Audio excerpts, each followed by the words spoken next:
Gautam neuro care brain stroke migraine fits brain and spine surgeries కి best neuro surgeon. ఇదో అద్భుతం, చూస్తే వాహ్ అనాల్సిందే.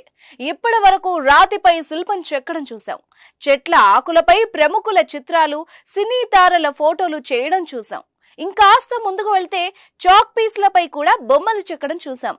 కానీ ఇప్పుడు ఇది చూస్తే మీరు ఆశ్చర్యపోవాల్సిందే. అరే, దీనిపై ఎలా చెక్కాడబ్బా అనే సందేహం మీకు కలగొచ్చు. అసలు ఇంతటి కళను చేయడానికి కారణం ఏమిటి అనే విషయాలు ఇప్పుడు చూద్దాం. రామాయణంలో శ్రీరాముడు సీతను తీసుకుని లోక కళ్యాణం కోసం అడవి బాట పడతాడు. అక్కడ ఎన్నో అడ్డంకులు ఎదురవుతాయి. సీతను వెతకడంలో ఆంజనేయుడు, లంకను చేరుకోవడానికి సముద్రంలో రాళ్లు వేయడానికి ఉడతలు రామునికి ఎంతగానో సహాయపడ్డాయి.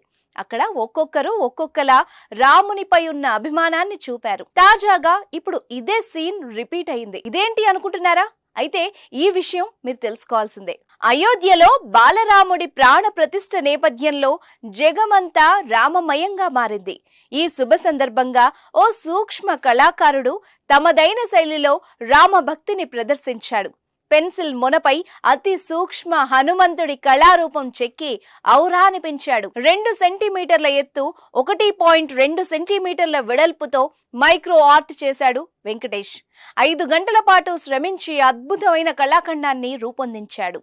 ఇప్పటికే అనేక దేవతామూర్తుల విగ్రహాలను పెన్సిల్ మొనపై చెక్కి ప్రశంసలు అందుకొని గిన్నిస్ బుక్ ఆఫ్ రికార్డ్తో పాటు అనేక అవార్డులు సొంతం చేసుకున్నాడు వెంకటేష్. అయోధ్య రామ మందిరం ప్రాంగణంలో తమ కళను భాగం చేసుకునేందుకు ప్రయత్నాలు చేశాడు. అప్పటికే చెక్కిన కొన్ని కళారూపాల ఫోటోలతో అయోధ్య నిర్వాహకులకు లేఖ రాశాడు. అతడి భక్తితో పాటు సూక్ష్మ కళను అభినందించి హనుమంతుని కళారూపం పంపాలని అయోధ్య నుంచి కబురొచ్చినట్టు చెప్పాడు వెంకటేష్. అయోధ్య రామ మందిర ఆలయ ఫోటో గ్యాలరీ కోసం పంపే ఏర్పాటు చేస్తున్నట్టు వెంకటేష్ చెప్పాడు. అందరికీ నమస్కారం.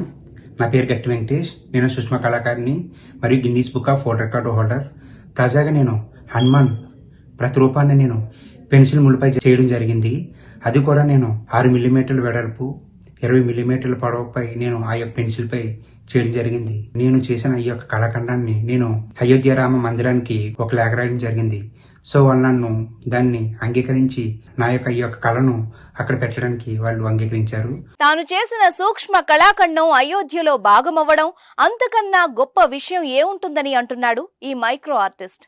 అయోధ్యలో రామ మందిర నిర్మాణం కోసం ఎందరో కళాకారులు భాగం అవ్వడం మంచి పరిణామమని రామ భక్తులు అభిప్రాయపడుతున్నారు.